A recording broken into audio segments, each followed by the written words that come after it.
भारत और चीन के वरिष्ठ अधिकारियों के बीच सहमति बनने के बाद चीन ने लद्दाख में हॉट स्प्रिंग समेत तमाम विवादित इलाकों में वास्तविक नियंत्रण रेखा से अपनी सेना को 2 किलोमीटर पीछे हटा लिया है। लद्दाख में चीन से लगी सीमा पर दोनों देशों के बीच जारी तनाव के बीच सूत्रों ने खबर दी है कि लद्दाख के हॉट स्प्रिंग क्षेत्र से चीनी सेना 2 किलोमीटर पीछे हटने का काम आज पूरा कर लिया जाएगा। वहीं गोरगा क्षेत्र में पीछे हटने का काम कल यानी बुधवार को पूरा होगा। हालांकि पैगोंग इलाके में ऐसी कोई जानकारी फिलहाल नहीं है। आपको बता दें कि सोमवार को सूत्रों के हवाले से लद्दाख में गलवान घाटी में चीनी सेना के पीछे हटने की खबर आई थी। बताया गया था कि चीनी सेना गलवान घाटी में कम से कम 1 किलोमीटर पीछे हटी है। सूत्रों ने बताया था कि चीनी सेना के 15 जून को एलएसी पर झड़प वाली जगह से पेट्रोलिंग पॉइंट 14 से 1.5 से 2 किलोमीटर पीछे हो गई है। हमारे साथ 2 खास मेहमान जुड़ रहे हैं इस महत्वपूर्ण घटनाक्रम पर चर्चा करने के लिए। हमारे साथ ब्रिगेडियर रिटायर्ड राहुल भोसले साहब हैं, साथ ही करुणाशंकर उपाध्याय हैं जो कि राजनीतिक विश्लेषक हैं। ब्रिगेडियर भोसले, सबसे पहले मैं आपके पास आना चाहूंगा। आप क्या मानते हैं कि जो वेरिफिकेशन का काम है वो पूरा हो गया है? तभी हमें ये पक्की जानकारी मिल रही है कि चीनी सेना तीनों ही जगह से जहां जहां पर विवाद था वहां से पीछे हटने शुरू हो गई है। जी, सबसे पहले तो मैं ये कहूंगा कि ये एक बहुत ही महत्वपूर्ण जो है समझौता हुआ है, जिससे कि चीनी और भारतीय सेना के बीच में जो फासला होना चाहिए था वो अभी हो गया है, सिर्फ 1 या 2 पॉइंट में। लेकिन हमें ये देखना होगा कि कितने हद तक ये जो है इसका वेरिफिकेशन अभी जो है, इसका वेरिफिकेशन अभी नहीं किया गया है, क्योंकि ना सरकार की तरफ से इसके बारे में कोई सूचना मिली है, चाहे इंडिया की तरफ से हो या चाइना की तरफ से। तो जब तक सरकार की तरफ से ऐसी सूचना हमें कंफर्मेशन नहीं आती है कि ये जो है कंपनी पीछे हट गए है, तो इसको हम जो है पूरे तौर पे नहीं मानेंगे। क्योंकि जैसे आपको याद होगा, पिछले दफा भी जैसे 3 जून को जो कोर कमांडर्स की वारदात हुई थी, उसमें उन्होंने ये तय किया था कि TP40 या गलवान वाली से वो पीछे हटेंगे। लेकिन 15 जून तक उन्होंने वहां से पीछे हटने की जो है कार्रवाई नहीं की और उसी वजह से ये झड़प वहां पे हुई थी। तो अभी हमें ये देखना है कि वेरिफिकेशन के लिए क्या तरीका अपनाया जा रहा है दोनों तरफ से, और किस तरह से हम इस चीज को वेरीफाई करेंगे और ग्राउंड, ताकि ये सीधे तौर पे तय हो जाए। नेक्स्ट जो चीज होती है, पैंगोंग त्सो जो लेक है, पैंगोंग त्सो जो तालाब है, उसमें से कोई अभी हमें इंफॉर्मेशन नहीं आई है कि किस तरह से ये जो है डी एस्केलेशन जो होगा, और इसकी अभी हमें इंतजार है। ठीक है, करुणाशंकर उपाध्याय जी हमारे साथ हैं जो कि राजनीतिक विश्लेषक हैं। करुणाशंकर जी, राहुल गांधी ये पूछ रहे हैं कि जो अप्रैल 2020 से पहले की स्थिति थी यानी स्टेटस को थी, वो बहाल हुई है या नहीं, ये बताना सरकार के लिए जरूरी है। आप भी क्या मानते हैं कि भारत का जो रणनीतिक मकसद होगा वो यही होगा कि यथास्थिति बहाल हो? जी, भारत यही चाहता है कि चीन जो है अप्रैल 2020 की स्थिति में वापस लौट जाए, तभी यथास्थिति बहाल हो सकती है।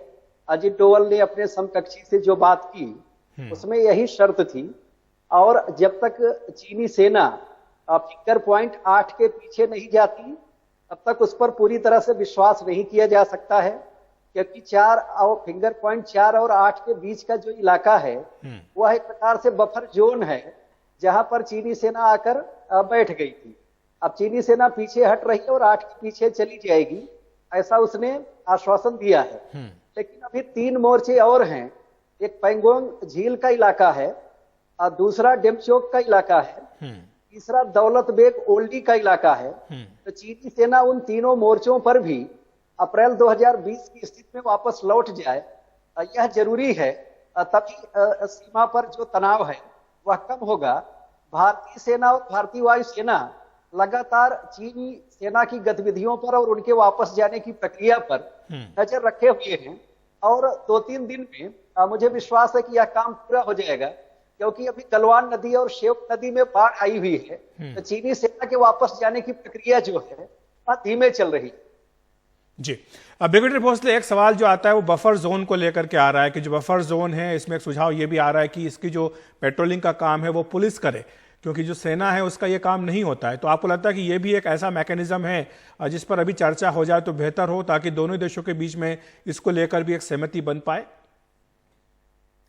जी, सबसे पहले तो हमें ये देखना है कि जो स्टेटस को जिसको हम बोलते हैं जी। कि दोनों देशों की फौजें अपने अपने जगह LAC line of actual control जो उनकी पहले की जगह है अप्रैल से पहले की जगह और पिछले कई सालों से जो जगह जो उन्होंने तय की आपस में उन जगह पे सबसे पहले दोनों देश की फौज ने पहुंचना चाहिए। उसके अलावा यह भी जरूरी है कि जो पीछे बिल्डअप हुआ है चीन की तरफ से हमें देखा गया है पिक्चर्स के द्वारा फोटो सैटेलाइट इमेजरी बहुत बड़ी तादाद में टैंक्स आर्टिलरी गन्स वगैरह जो है पीछे जो है इकट्ठे हुए हैं। तो वो दूसरी चीज होनी चाहिए कि ये सारी जो फौज है वो पीछे की तरफ हट जाए, तभी हमें ये उम्मीद हो सकती है कि आगे चल के चीन का जो इरादा है वो ऐसा कोई कार्रवाई करने का नहीं है कि वो जो अपना LAC का स्टेटस को जो है उसको नाकामयाब करे। तो ये दो चीजें जब हो जाती है और इसकी प्रॉपर वेरिफिकेशन हो जाती है उसके बाद में जो LAC कहा जाता है कि LAC की जो परसेप्शन है एक चीन का परसेप्शन है और जो भारत का परसेप्शन है, अगर दोनों देश अगर इस परसेप्शन को मानने के लिए तैयार है तो मेरी तरफ से तो मुझे ये लगता है कि पेट्रोलिंग की नौबत ही नहीं आनी चाहिए जी। क्योंकि एक बार पेट्रोलिंग होती है बफर जोन में जब पेट्रोलिंग होगी तो कहीं न किसी टाइम पे ये दोनों फौजें या चाहे पुलिस हो चाहे आर्मी हो दोनों एक दूसरे के सामने आएगी। एक दूसरे के सामने आते ही जैसे ये जवान लोग हैं उनका खून गर्म होता है, कुछ न कुछ वारदात हो सकती है। तो जो स्टेटस को हम अगर मानते हैं तो दोनों देश को और खासतौर पे चीन को ये कमिट करना होगा कि हम जो LAC आपकी है उसको मानते हैं, चाहे भले ही वो फाइनल ना हो लेकिन आप यहाँ तक अब जो है पेट्रोलिंग कर सकते हैं। तो ऐसा होने से मुझे लगता है और भी बढ़िया होगा। अगर ये नहीं हो सकता है तो जैसे आपने बोला बफर जोन के बीच में पेट्रोलिंग हो सकती है, लेकिन मैं सोचता हूँ इस वक्त जो है फौज को ही पेट्रोलिंग करनी चाहिए। अभी वो टाइम नहीं आया कि हमें पुलिस का लिए, क्योंकि अभी ट्रस्ट इतना बना नहीं है। बिल्कुल, ये ट्रस्ट का मुद्दा बहुत बड़ा मुद्दा है करुणाशंकर उपाध्याय जी, क्योंकि जो विश्वास है उसकी कमी बिल्कुल साफ दिखाई दे रही है कि चाहे शीर्ष स्तर पर सहमति बनी थी कि सीमा पर शांति होनी चाहिए, सद्भाव होना चाहिए, इसके बावजूद ये जो घटना है 15 जून की रात को हुई है। तो आपको क्या लगता है कि जो कल विदेश मंत्रालय, दोनों विदेश मंत्रालयों की ओर से बयान आया है उसके बाद वाकई जमीनी हालात जो है वो सुधरेंगे और क्या चीन पर भारत भरोसा कर सकता है? देखिए, चीन पर भरोसा तो तब तक नहीं किया जा सकता जब तक वह पूरी तरह से अप्रैल वाली यथास्थिति में नहीं आ जाता।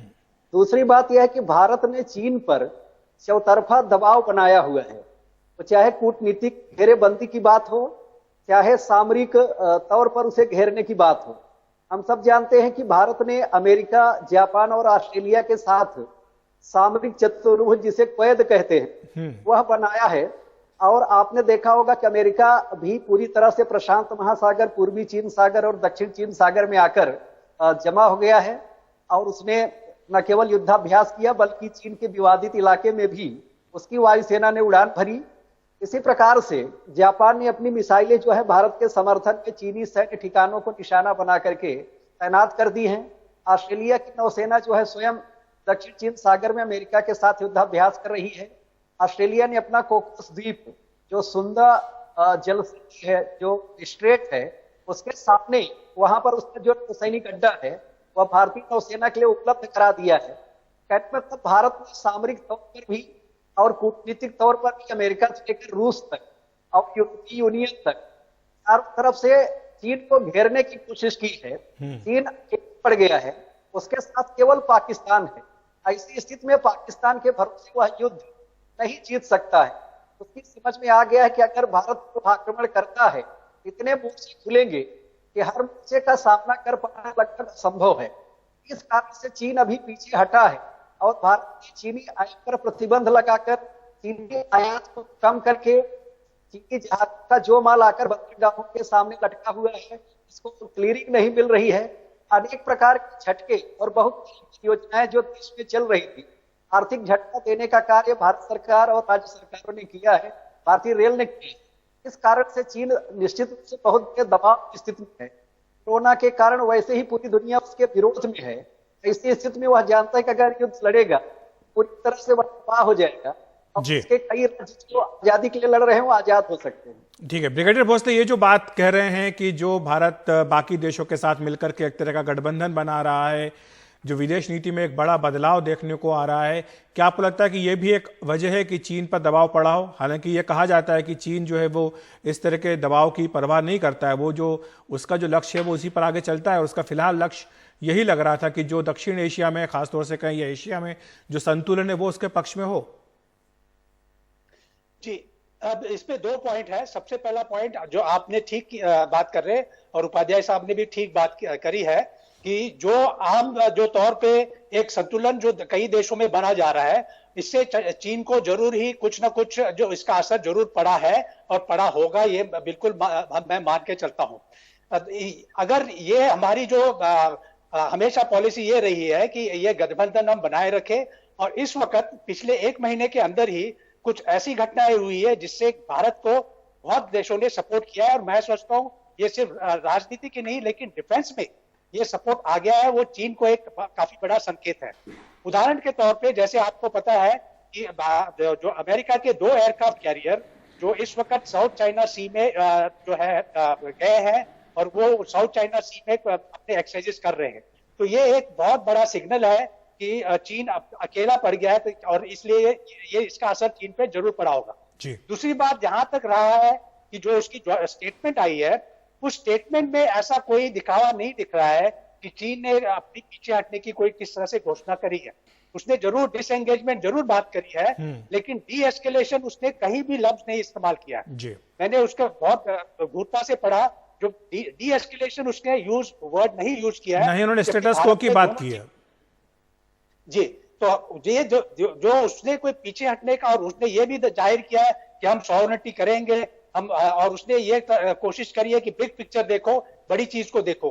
तो जो इसके हिसाब से मुझे लग रहा है ये जो हमारा संतुलन हुआ है बहुत अच्छी बात है, होना चाहिए, आगे चलना चाहिए, लेकिन हमें इसी के भरोसे हम नहीं रख सकते हैं। हमें अपनी जो स्ट्रेंथ है, अपनी निजी जो है, जो चाहे फौज की हो, चाहे इकोनॉमी हो, चाहे डिप्लोमेटिक हो, वो बढ़ा के रखनी चाहिए, और इसी तरह हम चीन का जो है आगे सामना कर पाएंगे। करुणा शंकर जी, आखिर में मैं आपसे जानना चाहूंगा कि जो पीएम मोदी की यात्रा थी लद्दाख, वो गए, जवानों को उन्होंने संबोधित किया, विस्तार बात को लेकर के बिना चीन का नाम लिए एक तरह से कहें कि सीधा उसको निशाने पर लिया। ये जो फैसला हुआ है चीन का और भारत का, एक सहमति बनी है, इसमें इस यात्रा की आप किस तरह भूमिका देखते हैं? निश्चित रूप से इस यात्रा की बड़ी रचनात्मक भूमिका रही है। उन्होंने चीन को संदेश दे दिया कि अगर आप आर्थिक महाशक्ति बनना चाहते हैं, आर्थिक विकास करना चाहते हैं, तो आपको अपनी विस्तारवादी नीति छोड़नी होगी। भारत किसी की जमीन पर कब्जा नहीं करना चाहता, लेकिन भारत अपनी इंच भर जमीन छोड़ने के लिए तैयार नहीं है। वह किसी भी चुनौती का सामना करने के लिए तैयार है। ऐसी स्थिति में भारत के साथ जो आपका बहुत बड़ा व्यापार है, जिसमें आपको 63 अरब डॉलर का प्रतिवर्ष फायदा है, अगर आप चाहते हैं कि हमारे साथ वह रिश्ता बना रहे और आगे बढ़े, तो आपको पीछे हटना होगा, यथास्थिति कायम करनी होगी। और दूसरा काम यह हुआ कि उन्होंने भारतीय सैनिकों का मनोबल बढ़ाया, भारत के जनता को और पूरे विश्व को बहुत ही सकारात्मक संदेश दिया कि भारत का प्रधानमंत्री जो है अग्रिम मोर्चे पर जा करके बात बड़े ही प्रभावशाली ढंग से रख सकते। जी, शुक्रिया आपका ब्रिगेडियर भोसले, करुणा शंकर उपाध्याय, इस चर्चा के लिए। और अभी फिलहाल हम एक ब्रेक ले रहे हैं। ब्रेक के बाद बताएंगे गुजरात में भारी बारिश के बाद कई जिलों में बाढ़ जैसे हालात।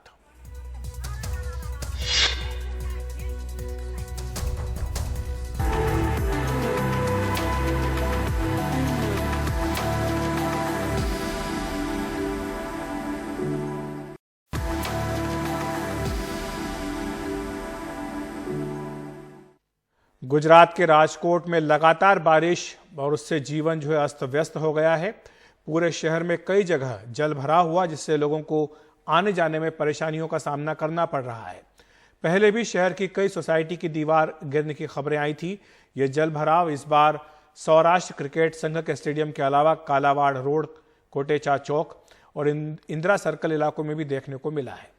गुजरात में लगातार बारिश ने ऐतिहासिक देवभूमि द्वारिका नगरी को भी नहीं बख्शा। जगह जगह जल भराव ने नगर व्यवस्था की भी पोल खोलकर रख दी है। सड़कों, दुकानों, घरों में पानी घुस आया है। लोगों को जिंदगी पटरी पर लाने में खासी मशक्कत का सामना करना पड़ रहा है। मौसम विभाग ने गुजरात में अगले 3 दिन भी भारी बारिश का अनुमान जताया है।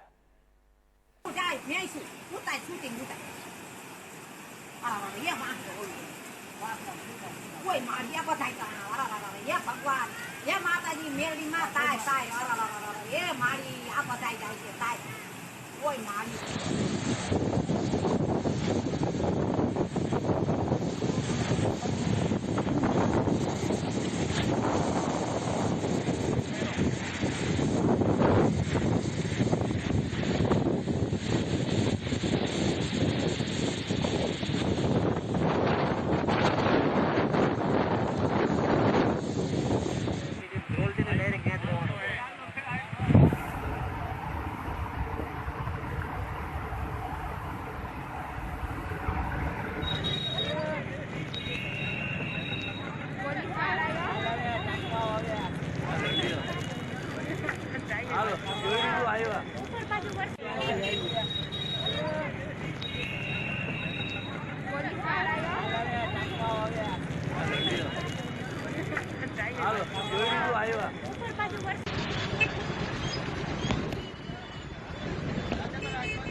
Corona 2 minute